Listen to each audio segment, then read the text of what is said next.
Hi, I'm Nedo, or Lola, and I love to draw and tell stories. I'm a student of illustration and printmaking, and now it's my last year in the university, so of course I need to make my own graduation project. And since I'm an illustrator, I'm doing a book, a comic book to be exact, which is about my dear original characters. But I won't tell you about this exact comic right now, because it's still in works of course, and I have more exciting things to share.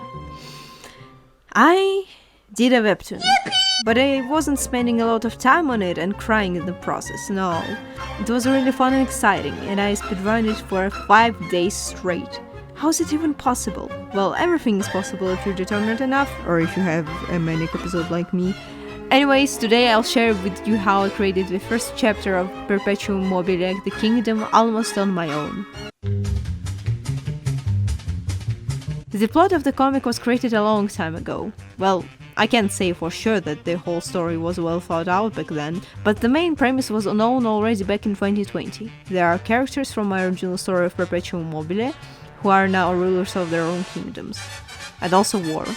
And also intrigues and schemes. Some kind of Game of Thrones type shift. I didn't watch it at all. A medieval AU, if you will. So there was a concept, but kind of no story. But there was such big potential that I wanted to show the world through some kind of media. I always thought that the AU would look nice in manga format, not Western comic. At some point I was even thinking about doing the visual novel, and I even coded something for it.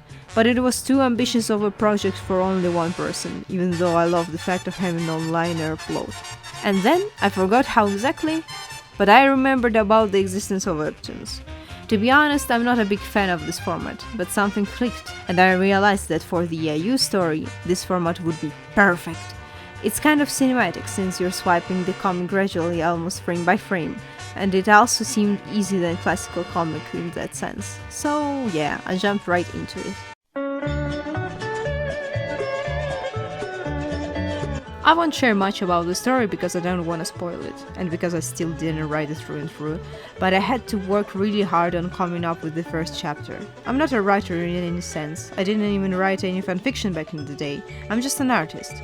But the skill of storytelling is a must, so I've decided that this time I'll let my co-author Pamela to rest and write the story myself. The only thing that Mary did is that she corrected my text and helped me with the right translation on English. So, well, the plot is still in the process of writing, but I couldn't wait until I'll come up with everything and started to draw the first chapter as soon as I wrote it through.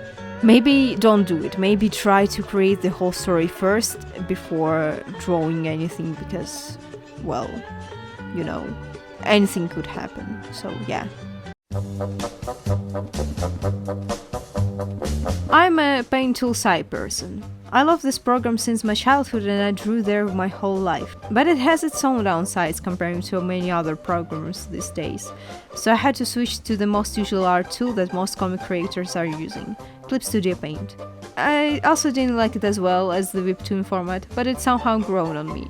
The functional is really big and it also has options exactly for WEBTOON creation, so I believe that I'd stick to the Paint tool side. I'd spend even more time on all this than in Clip Studio Paint. It was kinda difficult to figure out at first, but then I got the hang of it pretty quickly.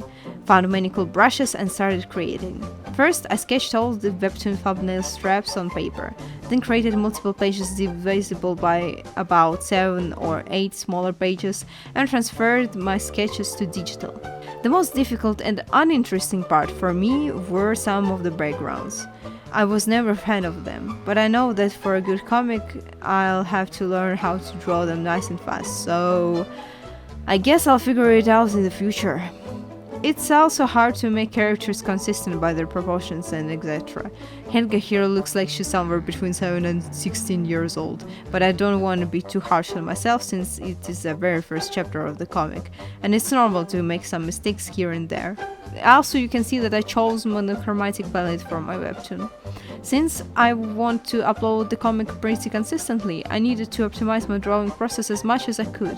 And since I don't want to simplify my art style, I've decided that I'll at least simplify the color. And those colors aren't random. It's a little spoiler, but I want to show through color Helga's true feelings. And that's how I made my first chapter of my webtoon comic. You can go read it through the links below. The comics is available in both English and Russian languages. I'll see you also on Comic Fury when the Perpetuum Mobile comic. Fuck! when Perpetuum Mobile comic will be out there.